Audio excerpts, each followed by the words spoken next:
gouvernement ne sensibilise pas assez les gens, ne sensibilise pas assez les employeurs sur la mosaïque du pays, sur les compétences qui viennent de l'étranger. Ils ramènent la crème de l'étranger, ils les laissent ici à se mettre sur le BS, à travailler à salaire minimum, mais ce n'est pas son domaine. Pour moi, il va devenir de plus en plus abruti. C'est comme si on était en train de dire aux gens, allez-vous-en, ce que vous faites là, vous n'êtes pas aussi bon que nous. À chaque fois que je prenais un taxi, c'était des ingénieurs. Je suis tombée une fois sur un médecin. Pénurie de médecins. Pénurie de médecins, il y a plein de médecins ici. C'est frustrant pour un médecin de se retrouver chauffeur de taxi. Il y a toujours le matin où je me réveille, je me rends compte que je ne vais pas m'habiller pour aller travailler comme j'avais l'habitude de faire chez moi.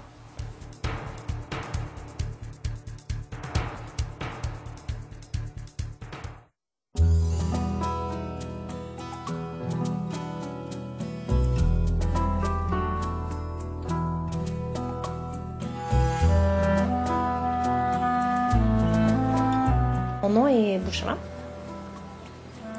J'ai 3 enfants. Je suis venue au Québec il y a à peu près 2 années.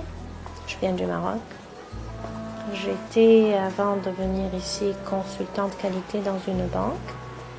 Avant la banque, je travaillais dans une compagnie aérienne en tant que responsable qualité. Et avant tout ça, j'ai fait des études en droit. J'ai eu ma maîtrise en droit. Ensuite, j'ai fait une maîtrise en gestion des administrations. Et ensuite, j'ai eu un diplôme d'auditrice internationale en qualité. Et puis, je voulais que mes filles, j'en ai 2, grandissent dans un pays où il y a plus de liberté, plus d'égalité, plus de respect pour les enfants et pour les femmes.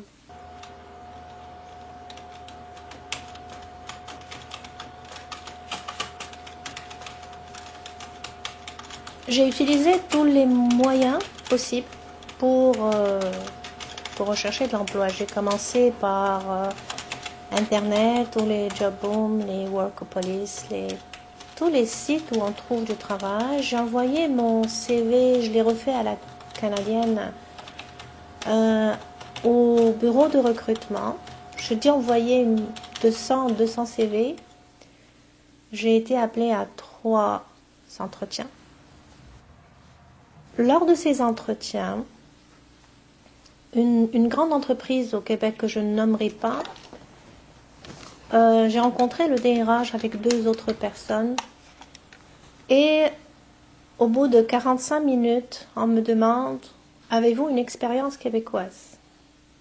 Là, je suis restée bouche bée parce que dans mon CV, il n'y a pas d'expérience québécoise, ils le savaient. De toute façon, on a fait le tour de mon CV. Et je me suis dit, c'est quoi cette question? Mon nom est Bouchra. Je vous ai envoyé mon CV il y a quelques jours. Ah, très bien, madame. Je vais attendre que vous me rappelez. Merci beaucoup, au revoir. Sur le champ, j'étais frustrée. J'utiliserai pas des termes plus grands que ça parce que j'étais plus que ça. J'ai ramené ça à moi. J'ai dit que peut-être que j'étais pas assez bonne, peut-être que je suis pas bonne pour travailler au Québec. Non, c'est bien mentionné dans mon CV que je n'ai pas d'expérience québécoise. Ah bon? Ce que je lui ai dit à la fin, c'est que si vous ne me donnez pas l'occasion d'avoir cette expérience québécoise, jamais je ne l'aurai.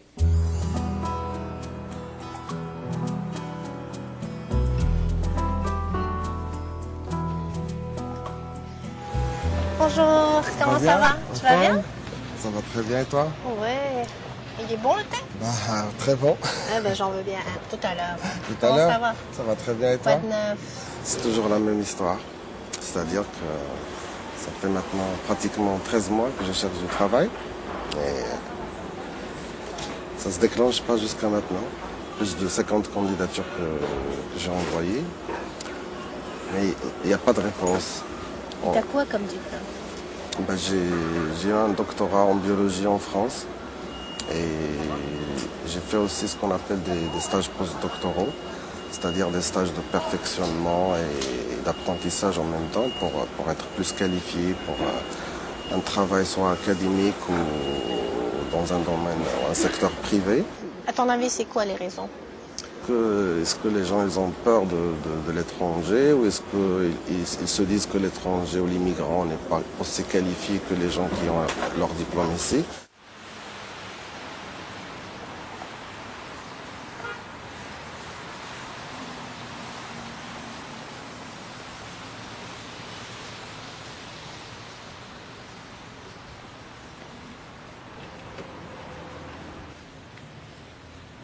Bonjour. Bonjour. Moi, j'ai choisi le taxi parce que j'ai la liberté. J'ai la liberté, j'ai pas de boss, je suis même le boss.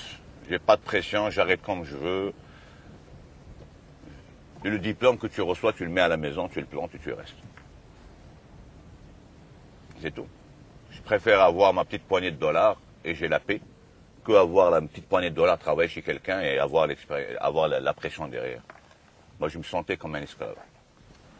Mais c'est difficile à trouver une job maintenant. Ils ramènent des immigrants qui ont des diplômes, ils les laissent de côté. Ils te disent, oui, t'es trop qualifié, on ne peut pas te payer. Ils te sortent des trucs que impossible de t'engager. Ils te sortent toujours l'expérience. Donne-moi la chance. Donne-moi la chance, chez toi, je vais travailler 6 mois, je quitte, je vais aller ailleurs, je vais travailler 6 mois, je quitte, je vais aller ailleurs, travailler 6 mois, je quitte. Et là, j'ai déjà 1 an d'expérience. Et demain, je vais faire 1 an chez l'autre. Demain, je vais faire 1 an chez l'autre. J'ai 4 ans, 5 ans d'expérience. Peut-être j'aurai une belle job. Comme si au Québec, les choses se faisaient différemment. Par exemple, un médecin qui a été médecin dans un autre pays, le corps humain, il est le même, qu'il soit ailleurs ou ici. Des techniques de pointe, je pourrais comprendre cette histoire de demande d'expérience québécoise dans une technique de pointe qui est propre au Québec et qui n'existerait pas dans le pays. Et encore, là maintenant, partout dans le monde, on a les mêmes techniques.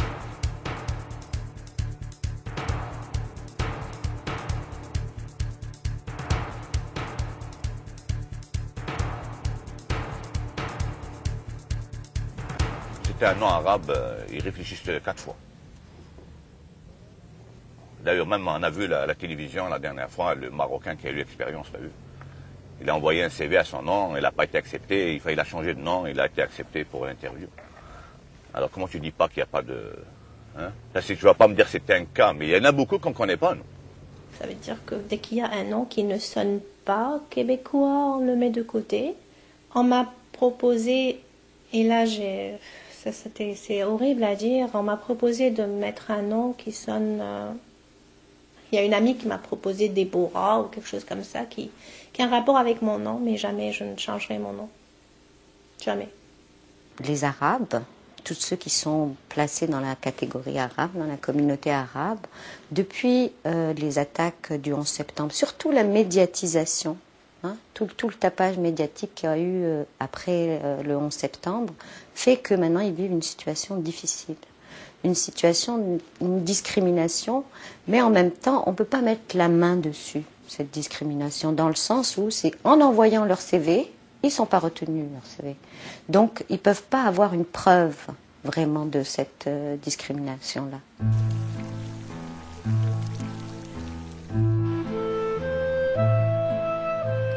De jour en jour, vous perdez votre savoir, vous perdez votre expérience, vous perdez tout ce que vous avez pris l'habitude de faire au quotidien, à produire, à être utile.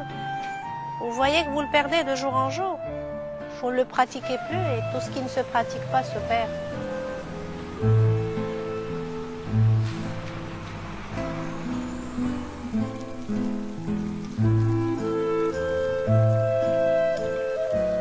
Ce site est merveilleux, ça on ne peut pas ne pas l'admirer, mais tellement beau que c'est ce qui m'a attiré d'abord dans ce pays. C'est tellement joli. De par ma nature, moi j'adore beaucoup les belles choses, mais Est-ce que dans l'état où vous êtes, vous pouvez apprécier ces choses-là difficiles?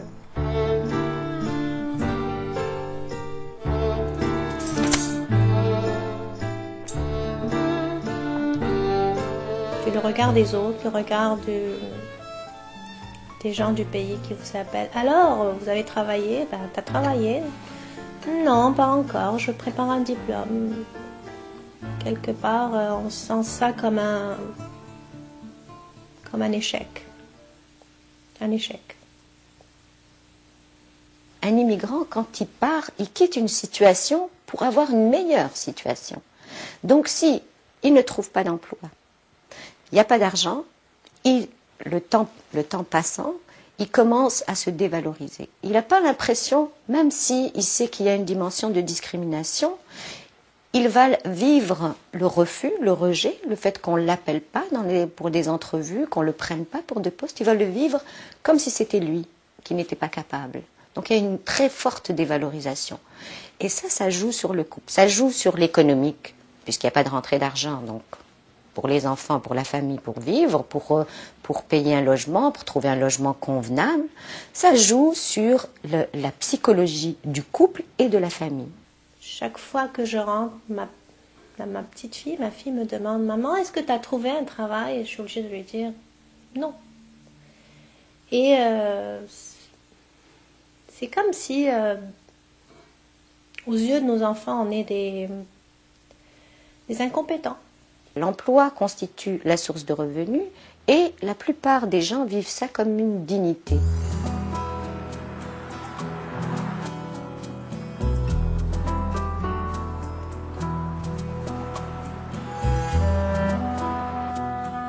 Moi, je suis une personne optimiste et je garde espoir. Si je suis encore là, c'est que je garde espoir.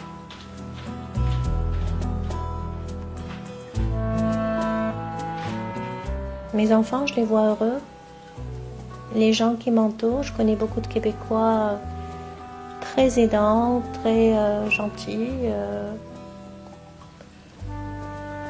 Ce pays, je l'aime beaucoup.